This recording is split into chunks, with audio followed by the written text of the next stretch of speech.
Happy Friday, beautiful souls, and welcome to Spiritually Her. This is your safe space to explore the magic of inner work, grow your confidence, and embrace your self worth as the ultimate superpower. I'm Terrika-Surrenity, your host and guide on this transformative journey. Here, we're breaking barriers, we're rewriting our stories, and stepping fully into that girl energy together. So grab your favorite drink, let's settle in, and let's vibe. Your next level starts right now.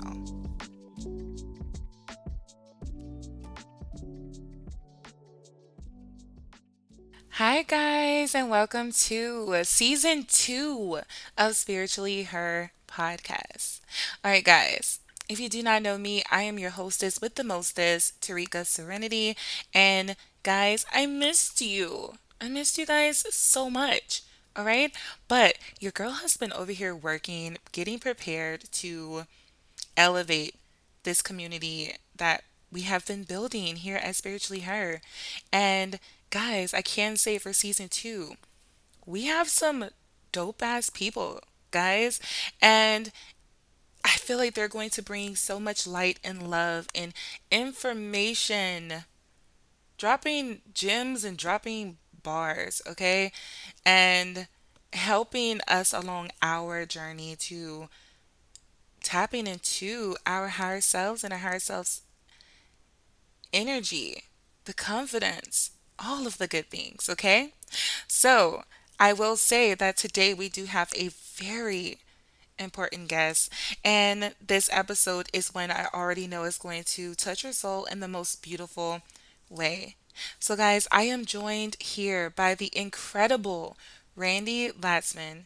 She's an influential mother, mental health author, and the heart and voice behind the Surviving Mom blog. Randi turned her personal pain and generational trauma into purpose, offering a safe space for moms navigating the emotional layers of motherhood and healing. Since launching her blog in the summer of 2020, Randi's words have not only comforted but empowered mothers around the world. Her blog evolved into deeply personal poetry, honest, raw, and full of the kind of wisdom that only comes from walking through the fire and choosing love on the other side. She's been featured on Today's Parents, Her View from Home, The Mighty, MSN, and Love What Matters. And most recently, she released her debut poetry book, From the Heart of a Mother, a love letter to every woman trying to raise her children while still raising herself. So listen, whether you're a mama, a cycle breaker, or simply someone learning to love and nurture yourself through your own wounds, this conversation is for you. So, welcome to the Spiritually Her podcast, Randy. I am so honored to have you here. Thank you. I'm honored to be here, and thank you for that beautiful introduction. It brought Oh, tears to my eyes. oh my It was goodness. beautiful. Listen, I wanted to give you your flowers because you have been doing amazing work. And to be able to alchemize the story that you have and just be able to help others, especially other women and mothers that are raising our next generation. And I feel like that's very powerful and it's not an easy job. Oh, it is the hardest. It is the hardest job, most rewarding job, but it is the hardest job in the world. It takes courage, it takes a lot of healing, a lot of inner work. And I always say that your children will shine a light on the parts of you that need healing the most. And Mm. so, yes, it takes a lot of inner work. It does.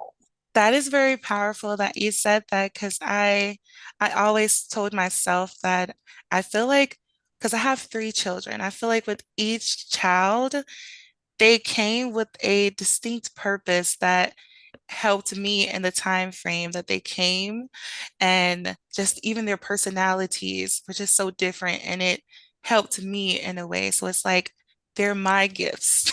Yes, yes, yes. I always say that we're supposed to be their greatest teachers, but they are truly our greatest teachers. They really, really are.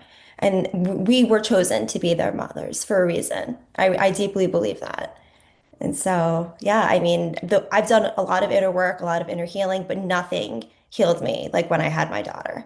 That was the most transformative, powerful experience of my life because it really showed me the areas of myself that I needed to work on, the areas I needed to heal. And there's no more powerful transformation and motivation than wanting to be the best version of yourself for your children. And so, Absolutely. Absolutely. So, for those who may not be familiar with you and your story, do you mind giving us like some background on your childhood and your upbringing? of course. So I was raised in a fairly dysfunctional home. I'm a child abuse survivor at the hands of my own mother. And so I grew up just with a lot of loneliness, a lot of confusion. And I turned to poetry at a very, very young age to cope with the confusion I was going through and as an outlet. And so from a young age, I've journaled, I've written poetry. I believe in the power of writing. I believe that it can really heal you and it gives you a voice. And so as I got older, and then when I had my own daughter during the pandemic in particular, I wanted to come up with a way to help other people that might be lonely from quarantining and not having someone to talk to, because I know what that feels like to be going through horrors and not have someone to talk to about it. So I reached out to different child abuse support groups and CPTSD, different foundations, and started sharing my story publicly. And that naturally just evolved into writing a blog where I write about my own personal story, my background as a child, but also my love as a mother, my mental health journey, all those things. And it eventually evolved into Facebook, where I started writing my poems. And I have a wonderful community over there at Surviving Mom Blog with Randi Latzman. And I just started writing those things. And what struck me the most was the number of mothers that reached out to me and said, I didn't know that you felt that way. I had no idea. I thought I was the only one who felt loneliness, who felt worried, who felt scared, who felt unsure. And I don't want anyone to feel alone in their struggles. And I think that's the power of poetry. It really allows you to feel seen in a way that other genres do not. And so it motivated me eventually to write my book From the Heart of a Mother. And yeah, it's something that I stand behind very firmly because I really think that we have, like we talked about, mothers have the hardest job in the world. We have the best job in the world, but it can be Yes. so lonely and it can be so it's humbling. We don't know if we're doing it right. And there's a lot of shame a lot of times. We feel shame to talk about our confusion. We feel shame to talk about our guilt. We feel shame to talk about the fact that we feel like we're failing when we get things wrong as mothers. And we don't talk about it and we carry those burdens alone. And poetry has that unique ability to tell you every single day, you're not alone. You matter just as you are because it speaks to your heart. And I think that it is the best thing that every mother can have is a book of poems that speaks to you every day and whispers to you, you're not alone. And so that's why I started my Facebook group. That's why I started my blog. And I do want to mention that anyone who subscribes to my blog, they get a free poem because I want mo mothers everywhere to have a reminder that they're not alone. And I want it to be something that is a simple poem. You tape it on your computer, you look at it every day, and it's just a little reminder that you matter and that what you're doing matters. That is powerful. That is so powerful.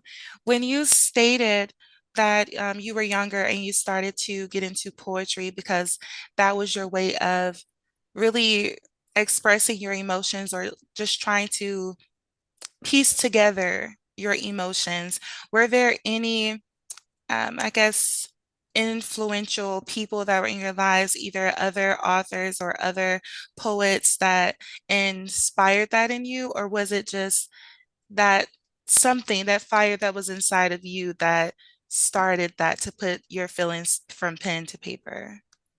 I'm growing up, there were poets that I loved. I loved Robert Frost, The Path Not Taken, Sylvia Plath. There were poets that absolutely resonated with me. But poetry was just something that naturally came to me. There was something I needed an outlet. I needed a space to let out my feelings and to process them. And there were two things that I did in particular. One was writing poetry, and one was journaling. And those were the two things that really allowed me just a safe place. I would go in my room, I would close my door, I would take out my notebook, and I would just start writing. And I would write my feelings, I'd write my pain, I'd write my emotions. When I went into junior high, I went into this school that on the talents of creative writing, and it just even fostered my love of writing even more. I wrote all different types of things, but poetry was always my special place, my outlet, my place of healing. And so it's something that it's for a long time I associated it with letting out the negative emotions. And then as I got older and I had my daughter and I felt this love that I never felt before, I began writing poetry about beautiful things, about love, but also about the struggles of motherhood because they're both. Motherhood is truly filled with contradictions. It's a wonderful job, but it's also a great responsibility, and it's the hardest job you'll ever do. And I think that we Yes. can hold both equally, and they both are equally true. And we can hold both contradictory emotions at the exact same time, and they have equal weight. And so I started writing about the dichotomy of motherhood and writing about those things. And so, yeah, it's always been my outlet. And I'll sit there sometimes and I'll say to my husband and my daughter, I need a minute. And the words will just pour out of me. Like it'll just come to me and I'll just start typing ferociously on the computer. And it's just my form of healing. That is amazing. That is amazing. I might too, not I might too. I myself um love writing. I used to always have like journals when I was little. I would always like write music lyrics. They didn't really make sense when I was younger, but as I grew older and I started to take my own stories, my own pain, or even the happy moments and put them into something that was beautiful, something that could be felt by other people. And for me, I know sometimes I was a little nervous to let other people listen or hear Yeah. what I had to say or write. So, was there ever a moment for you when it came down to you writing your poems or for your book or even your blog where maybe something was a little too personal that it was kind of just like hesitancy on releasing that and putting it out there into the world? Yes, constantly. Constantly. You are not alone with that. The first time that I started, and particularly sharing my about my childhood, I was terrified to put it out there. I was terrified to share my story. And I was surprised by the feedback I received. It really, I think part of my own healing was hearing that it was helping other people, that I was putting a voice to their pain. And that gave me the courage to start a little bit at first writing my story on my blog because once it's out there, it's out there. Yes. And that was scary for me to put it all out there. But I firmly believe in the power of telling our story. And I think that it's something that if you keep it inside of you, it festers. I think we all have a story to be told. And I think that the more that we tell our stories, the less shame there is for ourselves and for other people. I think that it gives other people the courage to share their story when they know that they're not alone. And every single person, I believe, has a story. Even the people that seem like they have it all together, they have a story, they have something. Yes. And the more that we tell ours, the more that we're honest about ours, the less shame goes along with and the less stigma goes along with our pain. And so I started putting out my story, I put out my poems. And when I first put out my poems, I was just as terrified. Oh no, what if no one likes it? What if no one gets it? What if people ignore it? And like I said, the biggest feedback I received was, you feel this way too? It's not just me. Like I thought I was the only one who felt like that. And that both made me feel wonderful to know that I was helping them, but also broke my heart to know that other people felt like that other people were carrying their pain and by themselves and carrying that burden. And so it just motivated me and fueled me to put it out even more. And yeah, there are some days that I'll write something in particular and I'll say, oh no, maybe this is too much. But I realize now that there's a purpose in sharing it. There's a reason to share it. And even if it Yes. only helps one person, that's one person more than I helped the day before. So I just keep going with it. I keep doing it. Absolutely. It's this one thing that whenever I, meditate or whenever I feel scared or fearful on sharing my story, even through my podcast, I shared a story that I haven't even told my parents about something I had dealt with when I was a kid. That was very, um, it was very traumatizing to relive it. But the only thing that I kept getting when I was meditating on the episode, like, it's bigger than you. Yeah. It's bigger than you. The purpose, the reason why you go through these certain things in life, sometimes is to help other people. And although we feel singled out or just personalized with our own personal pain, to know that there are so many other people, women, children that are just going through the exact same things, if not worse, to know that I could be a voice to help those. I feel like that's powerful, and it takes someone very strong to be able to step out and be brave and tell their story and not let their story define who they are, and in a sense. So I find that to be very alchemizing.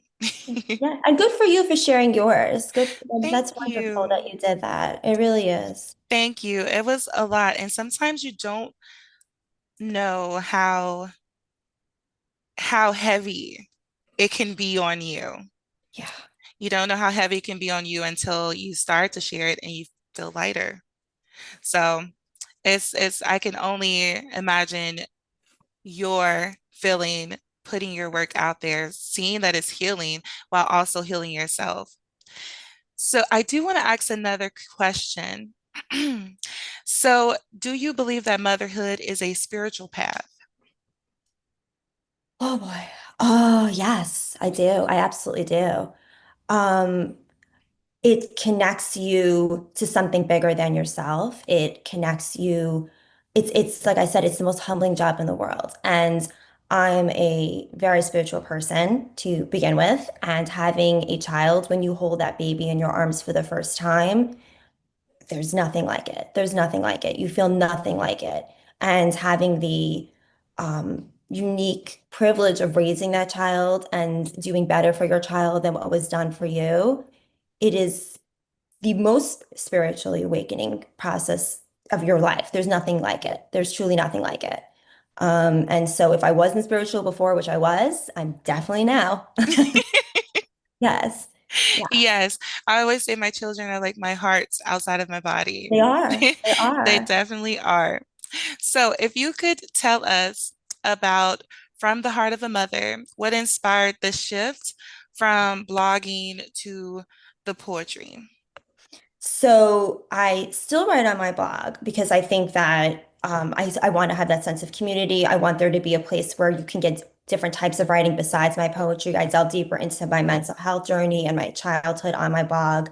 And I offer, like I said, my poem when you subscribe on my blog. But to write the book, I wanted something that women can hold in their hands, that they can turn to, that they can open up a page any day because we're so busy as moms. We don't have a Yes. lot of time for ourselves and we don't often prioritize ourselves. And I wanted something that if you have a quick 10 seconds, you can take the book, and I do it myself. I will literally take my book and say, okay, and I'll just open up a page and I'll just read it. And it's just my healing for the day. It's just my little ability to look at something and say, okay, I matter. I'm seen, I'm heard, I'm understood. And I think that's one of the reasons why I shifted to it. I wanted something that would inspire women, that would uplift women, and there's nothing like poetry to do that. I also got a lot of feedback from my followers on Facebook saying, "Hey, do you have a book?" And I said, oh, and it honestly never occurred to me that my love of poetry could be something I could do for a living, that I can write a book from it, that I can do that. And when I started having my followers reach out to me and say to me, we want your book, I said, okay, well, then I'm going to give you a book. And I ventured into the world of publishing, which is not easy for poets. Poetry is has a lot of negative connotations along with it. People think it's flowery, people think that it's difficult to read a lot of times. I wanted something that was easily relatable, and like you said, it's like songwriting. When you write poetry, it is your heart on a page. It really is. There's nothing that's going to speak to your heart like poetry. And I really think that mothers need poetry. They need something that speaks to their heart. Because we can have all the how-to books in the world, and we've probably read all the how-to books in the world about motherhood, but there is no one size fits all. And we need something that speaks to our heart. We need something that tells us every day, you matter, you're doing great. Because we don't hear that enough. We really don't. And No. so this book does that. This book really tells you every day, I see you, you matter, you're doing great. Your good times, your bad times, when you're having a really hard day, it's there to cheer you on. It says, I understand. There's a whole section about the trials and tribulations. And when you're doing great, it applauds you and says, good for you. You did, I'm so proud of you. That's wonderful. It's a lifelong companion in a book. And I wanted something that didn't just speak to early childhood. I wanted to speak to the entire evolution of motherhood. So the first section is about early childhood. Then the middle section is all about the trials and tribulations. And then the third section is about school age children and beyond. So it's a book that really speaks to the highs, the lows, and no matter how old your child is, whether you're a new mom or grandma, there is everything within these pages will speak to your story. And I wanted something that would be a lifelong companion for a mother. And so that is one of the biggest reasons why I wrote that book. That's very powerful because as you explain it, I know I always get to the point where I'm like, wow, it would be good to be a part of like a motherhood group where sometimes you don't feel overlooked or undervalued because everyone needs you, but sometimes don't always see the value in Yeah. you and what you do. So to have other mothers to just let you know, like, oh, I've been through that. You're fine. You're okay. I love you. Trust me, they love you. You're doing a great job. And I feel like for people who do not have that community, for one, your blog has that community, but Yes. like you said, having that tangible object, the book that is there to just give them that reminder of like, you know what, breathe. You're doing a great job. You're Did a doing great better job. than you think you are. And I feel like a lot of mothers need that. And even if it's women out there who are not mothers, but they want to, I feel like your book definitely has something in there to let them know, like, you're going to be a great mother. Yeah, yeah, because there's nothing, you can read all the how-to manuals in the world. Like I said, nothing prepares you for it. And this just gives you a taste of it's a roller coaster. It's a journey of emotions. It's a lifelong journey. And reading it, I think you get a little taste of what motherhood is like, but more importantly, you know that you're going to be okay. Because I think that so many of us embark upon this, and there's just so much fear and uncertainty. And even when no matter how old your children are, you think you've got it all handled, you know it, you're like, I'm doing great, I know what's going on with my kid. And then the next day they go through something else, and there's a new stage, and there's a new phase, and there's a new obstacle. And all of the certainty goes out the window when you're starting all over again. I always tell my daughter, this is the first day of me parenting you at this age. So we're doing it together. This is your first day being this age. This is my first day parenting you at this age. So we're both figuring it out as we go along. And so there's no answers. There's no answers in parenting, but loving them and doing your best. And I think that that is really why I continue to write my blog. It's why I have my Facebook page. I really want mothers to feel like they're not alone. And so many of us do feel that way. And I don't want any mother to go through this journey feeling like they're doing it all by themselves and they don't have support. I want us to understand that no matter our backgrounds, no matter our differences, we're all joined by the love we have for our children, and that bonds us and that unites us, and we can go through it together. And that's really important to me that I don't want any mother to feel alone in their journey. Absolutely. So when it came down to you having your first daughter before she made it here, were there any fears or maybe like some limiting beliefs you had about your capabilities of being a mother that you had to heal through? Oh, yes. Growing up with a mother that didn't give me unconditional love, I was always afraid that what if I'm going to be like my mother? What if I'm going to turn into my mother? What if, because I mean, you learn from your parents, you learn what to do, you learn what not to do.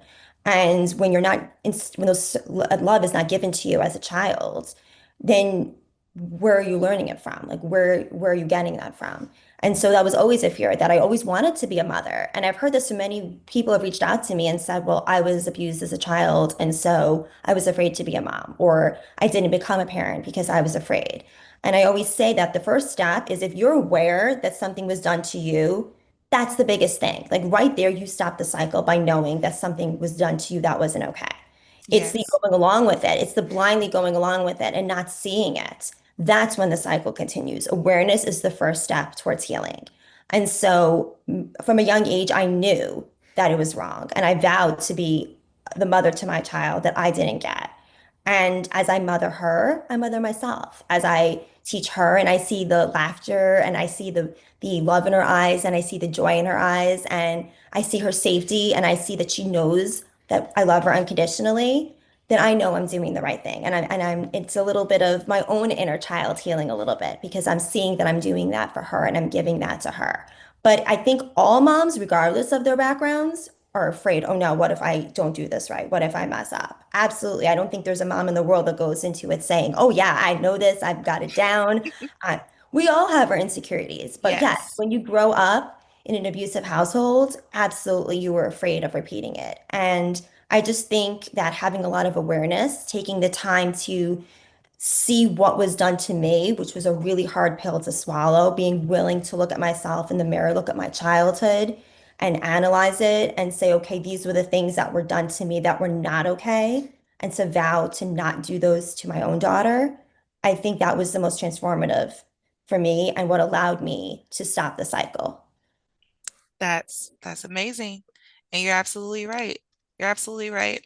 So for any woman who is thinking about having a child and becoming a mother and you're nervous about that, you're going to be okay as long as you are aware of yourself and know that you have this unconditional love that is destined and is meant.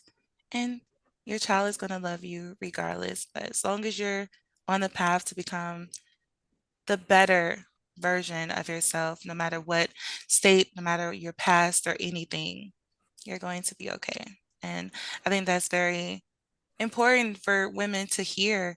I remember um, my first son, I bought all of the books, Yeah. what to expect with baby, what to do in labor, what should you do?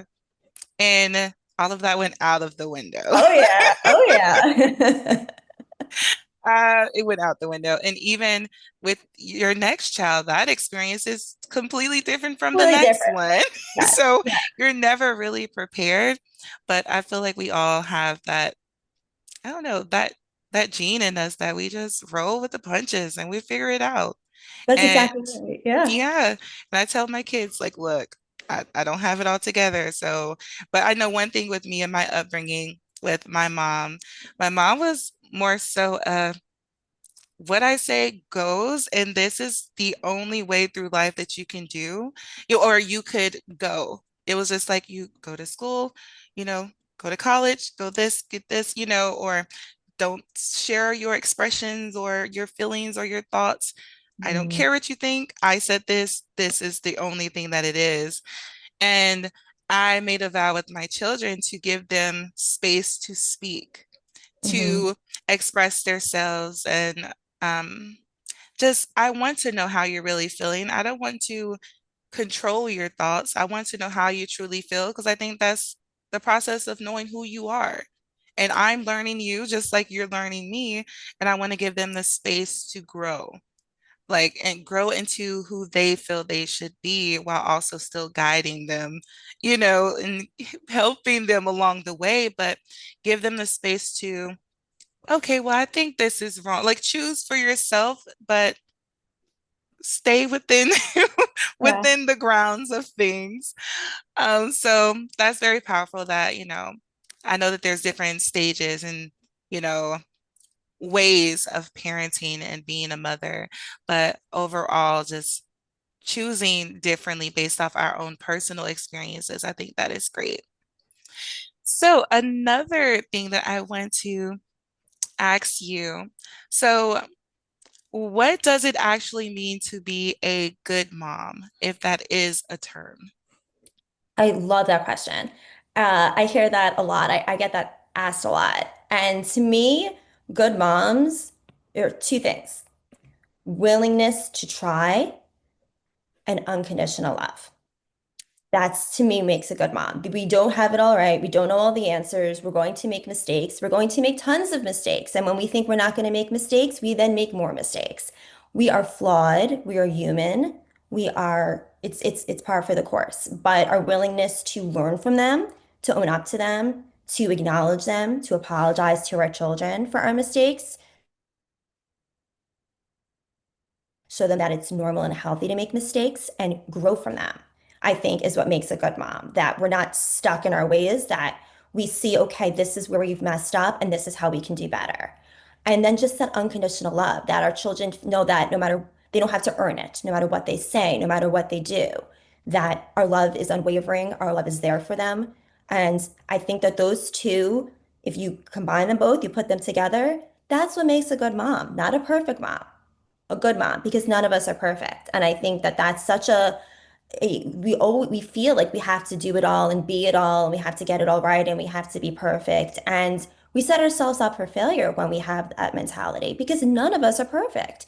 More so, if we think we're perfect, we're telling our kids that they have to be perfect and that they have to get Yes. it right.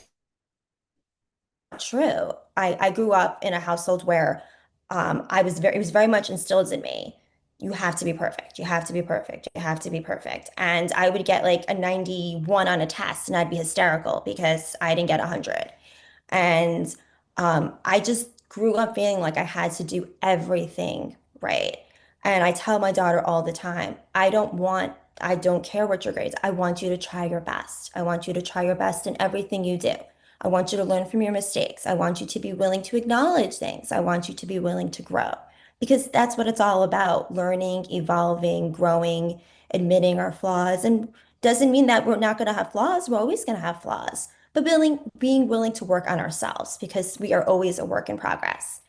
And that doesn't mean that I love you less. I love you no matter what you say or do. My love is always, always, always there.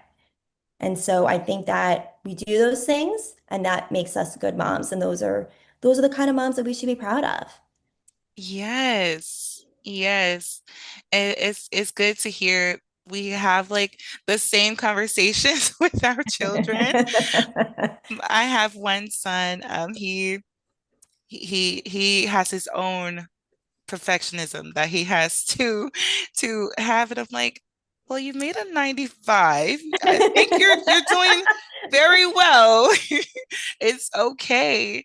And my oldest son, he'll be a senior this coming up school year, and he gets very anxious on just like the future, and well, I have to do this and I have to do this, and I'm like, breathe, Yeah. because for one, you're doing way better than I did. Like, I was already a mom in high school. So, and just, I'm like, just breathe, Yeah. just chill, and just do your best, because I'm already proud of you. Yeah. I already love you. There's nothing that you can do That's that will right. make me not love you.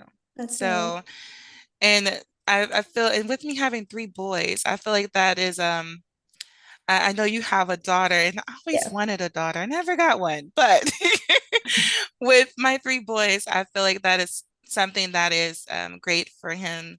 Well, for all three of them as well, to know that they don't have to be perfect young men Right. growing up as well, especially with your daughter, because I do think more girls get pushed to be perfect Yeah. more Yeah. than anything. Like, you have to look the part, you have to speak the part, and just be mannerable and not play with this. Oh, when you're playing outside, you have a dress on, so don't do this, Right. Right. Right. It's Right. always and I always have this moment where I hear my mom like in the back of my head when I'm doing stuff.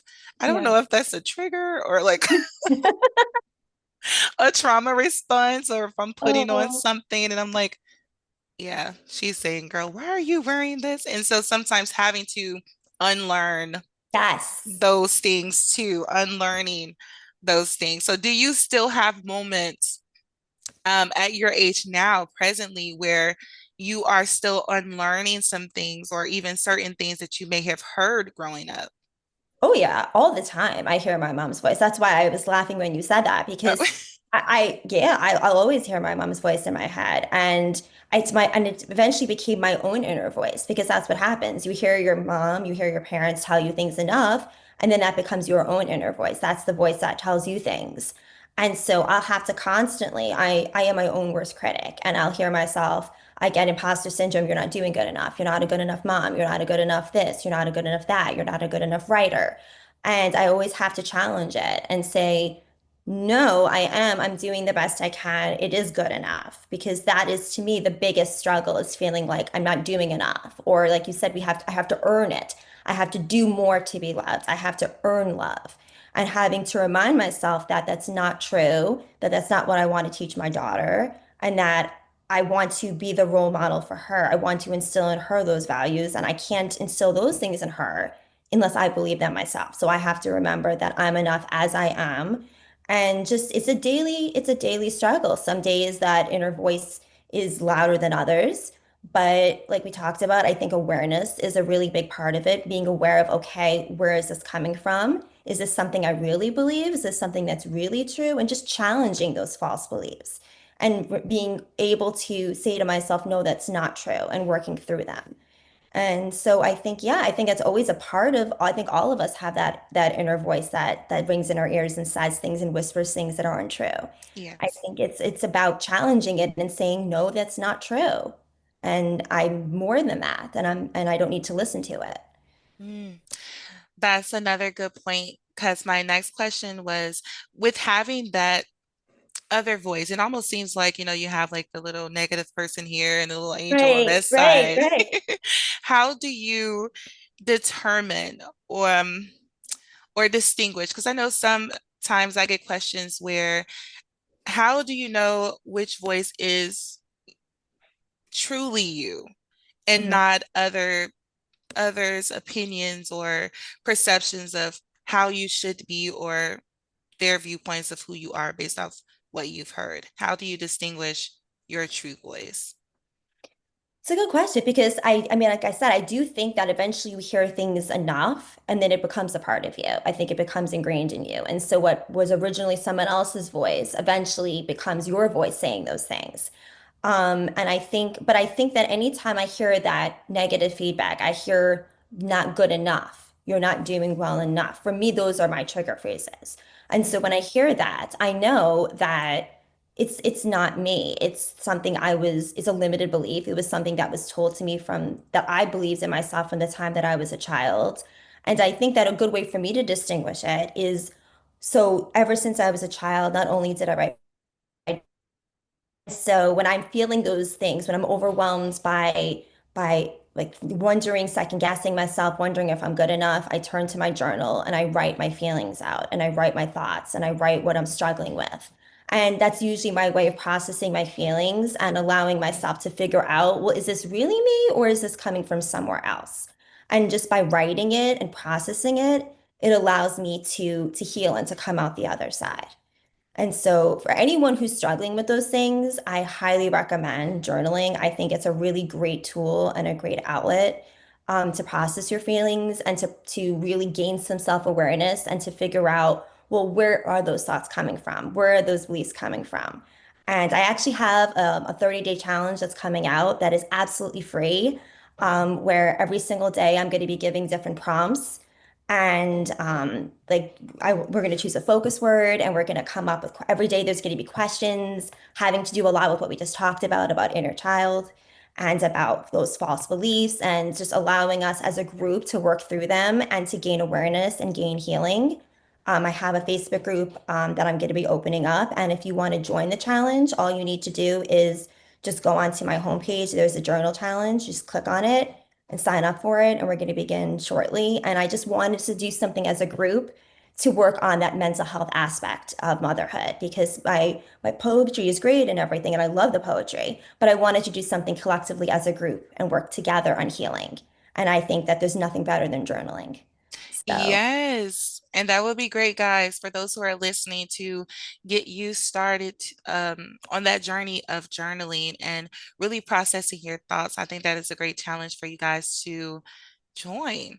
I myself would definitely be joining. I'm I starting love the it. process of journaling and starting back to writing, and you'll be surprised what you actually are feeling. Yeah, the things that Oh, come up, the things that come up when you do it, it's just you start writing about one thing and next thing you know something else pops up and it's just it's really it's a great tool. It's something that I've used like when I said when I was a child, I had my notebooks for my poetry and I had my journals. I had both of them growing up and I would rotate between the two of them. And I think that anything that could help us and heal us and help us to grow and help us to gain awareness we should do. The more, the merrier. So I would love to have you on there. Absolutely. You're yes, I need to get back into it. And of course, community welcome. Yes. and just really help each other along the journey because I feel like you never stop healing. So it's a long going life process. So why not do it in ways that releases you from a lot of bondage or trauma, whatever that can help you be a better you and help you on that journey of life, motherhood, no matter whatever stage of life that you guys are in. I feel like this could be beneficial, especially for me. Now, Randy, okay, so I'm going to go in. I want to ask you, these are just some closing signature questions that I'm going to be asking the guests. And then we're going to go into just where everyone can find you, how can we support, and how can we get your book. But first, the first question is if you could whisper one truth to your younger self, the version of you that was still hurting or still unsure, what would you say to her? You are loved just as you are. Whew, I could tell the poet in you already. That was powerful. All right. And our last signature closing question would be, what does being spiritually her mean to you? Being spiritually heard. Oh, ooh, that is a great question. I think it means having your soul loved, valued, appreciated, and held exactly as it is. Perfect. Perfect. All right. And Randy, all right. So I am interested, and I'm sure everyone else is interested in knowing too, but out of your book, From the Heart of a Mother, what is the most, I guess, heartfelt poem or just a line or two that you feel comfortable sharing with the community that gives you chills? Oh, ooh, that is a good one. So I always say that my poems are like my babies, and you can't pick a favorite because they're all my babies. Yes.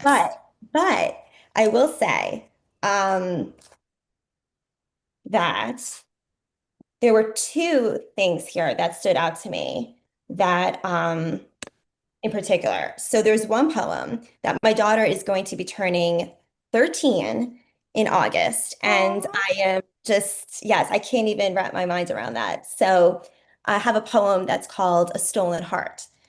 And I will try to get through it without crying. Um, there once was a baby who stole my heart. When she was placed in my arms, I felt the immediate need to protect her.